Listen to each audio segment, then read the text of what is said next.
Hi, this is Ian from Bonded Voices. Each month we will be giving away $100 in gift cards to our fans. All you have to do is register on the bondedvoices.com site and solve the monthly puzzle. It's easy to do, no purchase necessary. Thanks for being a listener.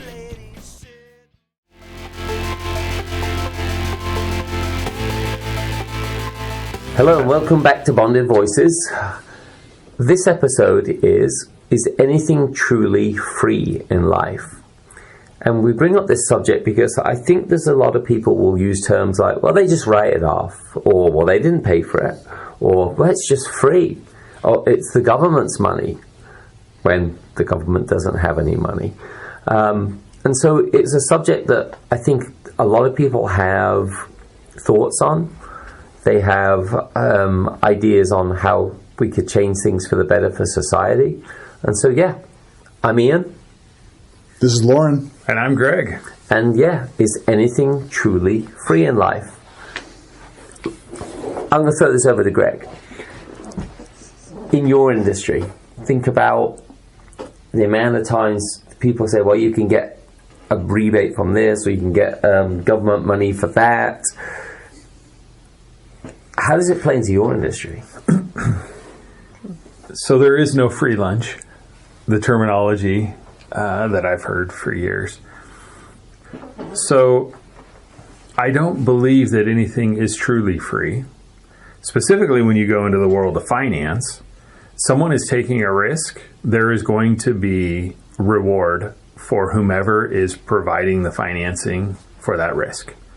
And so we hear about free money from the government to go towards down payment on the purchase of a house. Okay, well, that's great. But you have to look at all of the details to figure out, am I paying more for the non-free money? Is the interest rate higher on that? Are there associated one-time costs in line with that? So I would argue that no, there's nothing free. What about the free estimate? Free estimate of what? You always sort of see it in and around deals like that. Well, we'll give you a free estimate, or we'll give you a free evaluation. Free credit report. A free credit report. Exactly. Yeah. So, all right, let's use free credit report. So who is paying for that credit report? Well, you're technically being told it's free, but I'd assume that it's based, I would be the one paying for it eventually because of getting the loan from whoever I get my loan from has to pay for that to get that free to me. So they're going to charge me more indirectly. They'll just hide it behind fees and servicing. So there's that organization that is offering that. Somebody somewhere in that organization is bearing the burden of that cost. And so absolutely it's going to be passed on to the consumer. Free should be changed to it's hidden from you. Free from knowledge. Free from your knowledge is it's really a hook. I mean, it's a think about the timeshare industry of, hey, you can stay at this resort for free. We'll give you pay for one night, we'll give you another night free. All you need to do is sit in and listen to the timeshare presentation. So is it free? Well, you're investing your time, and that organization, that timeshare, they're making a educated guess that they will have enough people that sign up to buy that product that it offsets the cost that they lost in offering the quote-unquote free rooms. Lauren, in banking, free checking accounts, free savings accounts. Are we talking ones that are signed up for you on your own? Or? Yeah, right. Which of the 27 free accounts? No, that was a little jab there. Sorry. No, nothing's free. They'll get you an interest. There's always, because free checking. Well, then you'll get a savings account, and you'll put your money in the bank. Well, then that's free money to the bank. So they can loan that money. They make money on your money. So is it really free? It's not free. Like, you don't really see the fee up front, but someone's making money off your money, so you're not actually getting the money that you should be getting. Right. So you're not earning the rate of return on that money that you parked in that financial institution. Correct. So they're making you think that it's free, Free. because they didn't charge you whatever the upfront cost was or the annual fee, but they've reused your money without paying you a market rate. So in business, I think we could say that there's very few things that are free, because there's a hook usually on them. But outside of business, is there charities, churches, is there education where the stuff that is truly free? I've had this conversation with the kids because they always say, "Oh, something's free." The park. Is the park free? It doesn't cost you anything to go to the park. As an individual, it doesn't cost you, but you end up paying for it by being a member of that community. Right. There's taxes, Property taxes. all that. So it's technically it's not free, but you walk into the park, you get to use it for free. Right. But it's truly not free. Yeah. Yeah. As you were asking that, Ian, I was thinking the connection that the three of us sitting around this coffee table have had is youth, specifically youth baseball and Little League.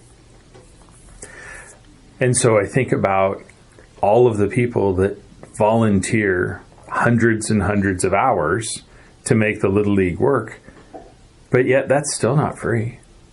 No. Because each family, even if your family donates a whole lot of time to the league, you're still paying for your kids to participate in that. Mm-hmm. Now, the cost might be relatively low if you look at per hour invested, but the families still participate in that cost, even when there is the power behind the organization is all volunteer hours. Yeah. So I don't know from a church point of view, from a philanthropic organization, is there a possibility that something's free from that? So people might be able to give their time. Well, let's frame what free is then, right?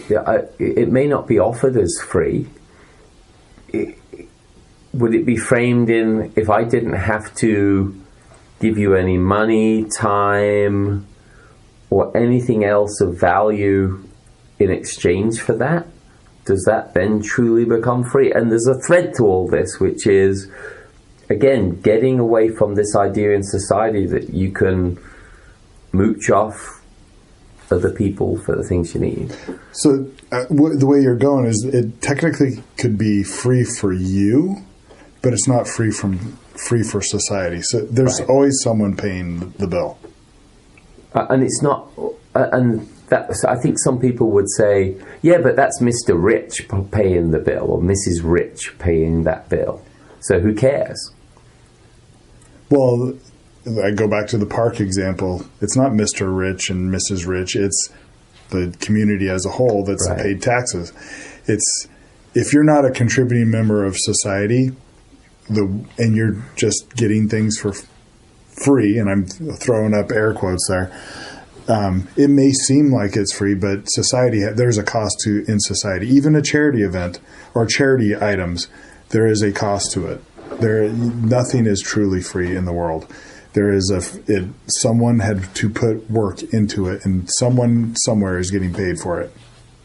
Well, there's a friend of mine I know that's in the commercial insurance space, and I've heard him talk about if you need insurance for a fundraiser, if you need insurance for an event. So even there, you might have all volunteers, everyone donates the goods that are going to be auctioned off, but the facility that you're going to use, there's a cost. Yeah. We just went through this last weekend with the golf tournament. Sure. I know the cost very well of what it cost us to throw on that charity event, and it was not cheap. Sure. So I think to Ian's point is trying to get the idea across of when you hear someone say it's free,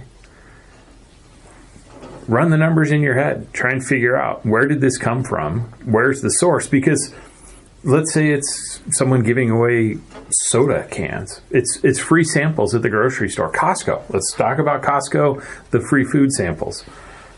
Were those free? Well, that manufacturer of that food is paying someone to stand there to distribute these samples in an effort to what? Sell the product. And make more. Yep. And you don't walk into Costco without a membership, so you've technically paid to get to the privilege of That's a good point. That's a good point. But even if you don't, and you're in the local Fry's and they're doing it, or Kroger, whatever store, there's still that manufacturer is gambling on this promotion will help me sell more. And if it doesn't, how are we going to then make that money back? And does it come from raising the price just a little, cutting down the amount of product in the package and keeping the price the same, changing the box size, all those different things. Shrinkflation. Right. See, and I think why this topic's important is, again, go back to, the youth. There's too many people. I think if you surveyed most young people, they'd say, the roads are free unless you're on a toll lane. You don't pay for the roads. Yeah, you do. School's free. We never pay anything to go to school. It's public school. Oh, yeah, you do. And they've got this whole idea that it's all free, but then they go a step further and say, well, I just went to McDonald's and I got a free burger and it was free. But what did you give up? Nothing. I just gave them my email address and my name. Oh, so you gave up something. And what that gets to is that they're willing to give up data. They're willing to give up information about themselves, their persona, their traits, to marketing companies who pull that data and aggregate it. Thinking that they're getting something for free. Now, they might be like, you guys are quibbling over terms here, because the reality is I didn't give you any money. Who gives a crap? But I think there's part of it's that slippery slope, which is and I think people who steal data go down this path is they don't get everything at once. They get a little bit at a time, and then they append other pieces on top of that until they can build a profile that's valuable to them. So is it possible for someone, let's say someone decides, I don't want to hold on to my worldly belongings anymore. I'm going to give them away. And instead of a garage sale, I'm just going to give away all these goods. Are those free? They originally were purchased, though. Right. So to your point on, is it free to the receiver? Yes. Theoretically. But in most situations, with the exception being that very giving person that decided they're giving away all their worldly belongings and they're comfortable bearing the cost of doing that. I think we talk about, and Ian, you touched on this in the very beginning, of the government. Yeah. And the conversation of, well, the government is going to cover this cost. The government is going to provide this. And you also added in the intro, the government doesn't have money to do that. Right. So they're de facto spending our money for us, taxpayers' money, because ultimately it is our money to then have to then pay back, repay debt, repay loan servicing on debts. But it's also that cultivation of a mindset that I think is just really dangerous, that, hey, you can pretty much live for free. They'll just give it to you. Yeah, they don't, since they don't see the actual cost, they're like, well, it doesn't cost anything. Right. But there is a cost, whether it's the labor of someone doing the work or it's someone purchasing it. There was some type of value was exchanged for that trinket. Yeah. And long term, I just think cultivating that mindset of free then makes people who charge for something almost come across, I don't want to use the word callous, but hard, maybe. It's like, well, that company will give me free samples. Why can't I get a free sample of this? And then, we all see it in supermarkets, people just picking fruit and eating it. Or even, like, I even saw one guy that he walked down an aisle, tore open a packet, and just started eating the stuff out of the packet. And I'm thinking, I wonder if he's even going to pay for that. And he didn't. He just put the open packet on the shelf. So now someone has to pay for that. And I think the violence that we're seeing in supermarkets, and that is the idea being that life's unfair, people are getting everything for free, I can't, so I'm just going to take it. Well, someone else is getting it for free. I should get it for free as well. Yeah. I think that's the whole mentality behind the looting. Well, someone else is doing it, I'm going to get it. I'm going to get it while the getting's good. I think it comes down to respect.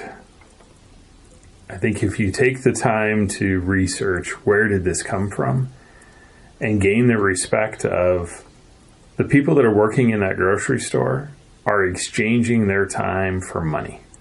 That's what they're doing. That's what employment is. Yep. You're exchanging your time for money.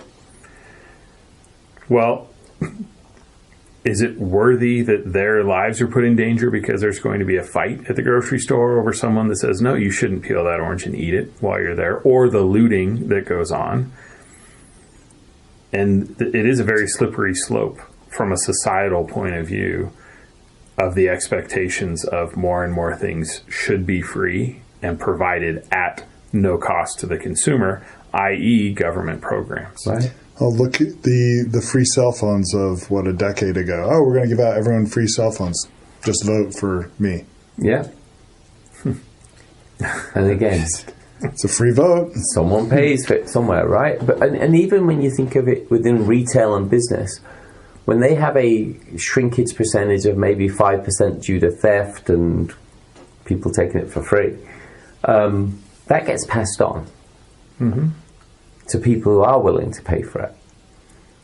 So ultimately, I think the saying around, is anything truly free in life, it's hard to come up with examples of something that truly is. I'm not sure anything tangible is. I think happiness can be. There you go. You right, can. So right. The goal is to try and find happiness and peace within life. And so you could argue perhaps that's free, or I invested a whole lifetime to get to that point where I found happiness in sitting in the park that I pay for with the other 10,000 inhabitants of my city. I'm not sure that products, goods, and services could be considered free in any way, shape, or form. No, I don't think anything within that commercial realm. I think you hit on something with, your will, it should be free. Your happiness, your emotions should be free. Although someone might say, well, they're dependent on surroundings and others. Yeah, can you have I'm mulling that over. Can you be happy without any external influences? Have you ever had that time where you've thought, right now in this moment, it's good. Things are good. Maybe not great, but things are good. I got a belly full of food. But see, there you've bought the food to make you happy. See, that's what I look at. Okay, I see where you're going with that, and I haven't looked at it that deeply, but the thought of, if we go back down this path, Ian, of free choice, so then we get into the conversation of, if the government gives out quote-unquote things for free, what is the intended purpose of that? Is it to limit free choice and to drive influence it, right? Right. To make that no longer free choice, it's brainwashing over decades of the government is right for me. What they say, I will do. I think it could be done correctly if, as a society, we all say, yeah, we all want to pay taxes and we all want to chip in. Well, the problem is we don't have a say in where our taxes go. We send representatives and we hope that they align with our values. But if in theory we could all pay tax and say we really love national parks, and that's what funds the national park, where we all collectively agree. Sure. But so that's where a tax would, and something like that would not be a form of coercion. But I don't know. So earlier you mentioned Ian, you brought up church. So if we go back a couple of generations, the average American was more involved with funding what was near and dear to their heart at a local level than today. Because the belief today is that the government will take care of. Yeah, absolutely. And so to your point, Lauren, of I want my money to go to the national parks. Great. You write a check. Do that. And I think that's wonderful that that's where you want to park your money. But maybe I want to invest in the local power plant that's publicly owned. Maybe whatever it might be, I want improved streets, so that's where I want to invest my money. But you're right, you don't get a choice and I don't get a choice. It's based on proposals that are on the ballots. It's based on the representatives that we elect hoping to represent us, understanding that their views may change depending upon how long they've been in the quote-unquote system. But is the goal of the government programs to affect long-term free choice? So I think we need, at the point of takeaways, when we think of utilizing this subject, and do we confront people when they say, oh, it's just free, and try and make them think? Or is it a battle that's already lost that you just can't? The takeaway when you hear someone say, this is free, I'd say challenge them on it. I would challenge family members and my kids, definitely. I don't know if would waste if someone's already along those lines of, well, it's free, it doesn't matter, I'll just take it. Right. Like, you go to California and it's, Christmas shopping for anything under $1,000, right?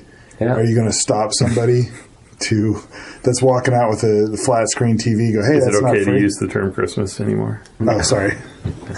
I just figured that anything under 1,000 is Christmas. Right. Somebody. Right. Holiday shopping spirit is Being free. sarcastic.